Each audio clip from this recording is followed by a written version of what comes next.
Jesús, Señor de la creación,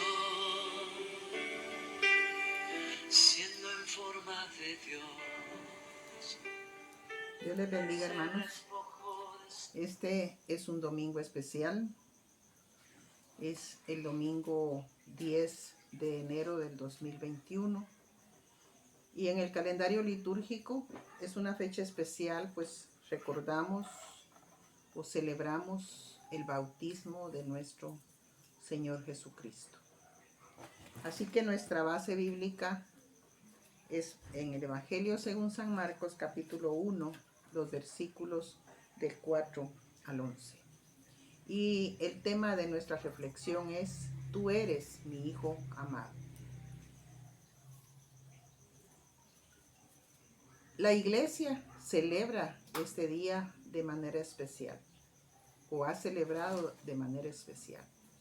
Hoy tenemos muchas limitaciones y nada más tenemos la oportunidad de reflexionar y tratar de encontrar en el mensaje de Marcos enseñanzas para nuestra vida como cristianos. El texto tiene dos partes. La primera parte habla de la actividad de Juan el Bautista y la segunda parte menciona de manera directa el momento en que acontece, como dice el Evangelio, el bautismo de Jesús. Este bautismo de Jesús es importante, marca prácticamente el inicio oficial de su ministerio. Después de su nacimiento, el niño crece y parece que desaparece de la escena. Pareciera desaparecer de escena, porque en el texto bíblico que nosotros tenemos no hay referencias más que cuando llegó a la edad de 13 años, que fue llevado al templo, y después no se sabe de la vida de Jesús. Los historiadores tienen información, pero el texto bíblico nos deja ahí. El Señor aparece en este momento y es también en cierta forma un momento en el que ya Jesús manifiesta su disposición para cumplir con esa misión que el Padre le ha encomendado, como es cargar sobre sí mismo el peso del pecado de todos nosotros.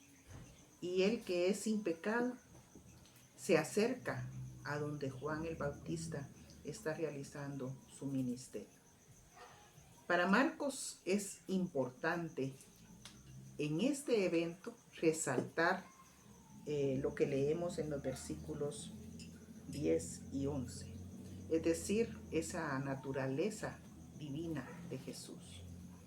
Y lo menciona brevemente, a pesar de que es relevante para él, lo menciona brevemente, ya que no añade al relato lo que Mateo anota respecto de que Juan se resistía a bautizarlo, reconociéndolo a él como el Mesías.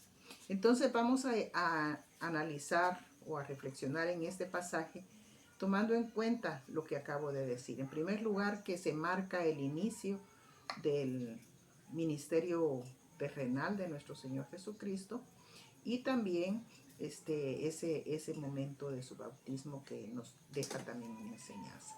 Es importante meditar nuevamente en el ministerio de Juan el Bautista. Lo hemos hecho a través del tiempo, los domingos anteriores, en el tiempo de Adviento, y hoy volvemos a leerlo, pero en el Evangelio de San Marcos. Y San Marcos dice que Juan bautizaba en el desierto. Y tenemos que recalcar el hecho de que este bautismo que Juan está predicando no es exactamente el bautismo que nosotros usualmente tenemos como un sacramento de la iglesia. Es más bien como ese ritual que había entre el pueblo judío de purificación. Pero es importante ese ministerio que Juan está realizando, ese bautismo, como así se llama, porque la palabra bautismo en el original da la idea de la inmersión en el agua. Entonces, El ritual se hacía para purificación, era un ritual judío, y Juan lo está practicando. Pero ¿qué es importante de ese hecho? Es importante porque la gente que se acerca a oír a Juan, a oír su mensaje, viene y hace dos cosas. Una es reconocer su pecado y arrepentirse. Y lo otro es también confesarlo, dar testimonio de reconocerse como pecadores, arrepentirse de sus pecados y luego pues ir al bautismo. El bautismo tenía ese aspecto entonces importante, ¿verdad? La confesión y el arrepentimiento de pecados. Pero está enseñándole al mundo de esa época una nueva manera de acercarse a Dios. ¿Cómo se acercaba a Dios el pueblo judío en la antigüedad o antes de que Juan apareciera? Simplemente llegaban ante el sacerdote recibía de sus manos los animalitos que ellos llevaban para su ritual de expiación, de perdón de pecados, y entonces era el sacerdote el que se comunicaba con Dios. Ahora ellos vienen y reconocen su pecado, es decir, una nueva manera de acercarse al Señor. Y es importante porque también se realiza en el desierto. Y el desierto tiene especial significación para el pueblo judío. Además, a pesar de que es un lugar donde nosotros nos imaginamos ausencia de vida, ausencia de vegetación, de animales, etcétera, así lo imaginamos. También el desierto se asociaba con que ellos eran pueblo de Dios. El pueblo de Dios caminó en el desierto y el desierto es el preámbulo a su llegada a la tierra prometida. Ellos fueron peregrinos, pero la promesa era que les iba a dar una tierra en la que fluye leche y miel. Y entonces el desierto, además de que es vacío, es un lugar de tentación, es un lugar de ausencia de vida y de dureza, porque el sol abrasador, la falta de agua, etcétera, pero también es el lugar donde el pueblo experimentó la presencia de Dios con ellos. Ahora, entonces el desierto se convierte en un lugar donde el pueblo conoce a su Dios como un Dios que provee, como un Dios que protege, como un Dios que guía al pueblo. Recordemos, la presencia de Dios les acompañaba. Y en el Sinaí, la presencia de Dios fue perceptible para ellos. Es decir, no estuvieron en el monte, pero podían ver cómo el monte estaba siendo impregnado de la presencia de Dios. Bueno, esa es la primera parte, el ministerio de Juan el Bautista. Y recordamos y resaltamos siempre ese de Juan el Bautista, que a pesar de que su ministerio profético es tan importante, nunca se reconoció como grande, siempre fue humilde y dijo: después de mí viene uno que es más que yo, o que es antes que yo. Es decir, un Juan que reconocía que su ministerio era nada más el de preparar el camino para el Mesías. Lo que más impacta de este pasaje, mis hermanos, es a partir del versículo 9. ¿Por qué el Señor Jesús decide bautizarse? Es algo que siempre ha preocupado al lector bíblico, ha preocupado, o no digo preocupado porque le imponga temor o algo, sino preocupado en el sentido de que nos hace acercarnos al texto y estudiarlo para entenderlo mejor. ¿Por qué el Señor, que es sin pecado, el que es Dios, el que es poderoso, por qué Él quiere acudir públicamente a bautizarse? Uno es pues dar testimonio, me imagino yo, es mi conclusión que yo saco. Pero la palabra de Dios le dice en Mateo a Juan, cuando él se resiste a bautizarlo: así conviene que cumplamos toda justicia. Es decir, el Señor Jesús ya es el ser humano, el Dios hecho hombre, despojado de su divinidad, despojado de su poder, humilde y sumiso a la palabra de Dios, a la voluntad de Dios. Conviene que cumplamos toda justicia. Él sabe que después de esto viene su ministerio y sabe qué clase de ministerio es. Está consciente de eso. Pero allá en Filipenses capítulo 2 nosotros leemos que a él no le importó ser igual a Dios como una cosa a que aferrarse, sino que se despojó de sí mismo y se hizo siervo. Y fue un siervo que se humilló hasta lo más bajo. Tomó forma de siervo, es decir, él hizo las cosas que hace nada más un esclavo, que es lo más bajo entre los siervos. Y él de esa manera se humilló y cumplió el mandato. Ahora llega y dice, aconteció en aquellos días. Y esa palabra aconteció es significativa porque, mis hermanos, la palabra de Dios cuando dice aconteció es porque un hecho llegó en su momento, tuvo lugar en ese momento. Y como decía, es un hecho, es una cosa real que sucedió. Aconteció en aquellos días que Jesús vino de Nazaret de Galilea y fue bautizado por Juan en el Jordán. Marcos no da más detalles. Lo que yo acabo de mencionar de que el Señor dijo que es necesario cumplir toda justicia, eso es un relato que le agrega Mateo a esto, ¿verdad? Es decir, Juan, ¿cómo voy a bautizarte? Juan el Bautista no quería, pero él le dice así. Entonces, Marcos solamente dice, aconteció en aquellos días que Jesús vino de Nazaret de Galilea y fue bautizado por Juan en el desierto. ¿Qué le interesa a Marcos contarnos? No le interesa qué pasó entre Juan y Jesús.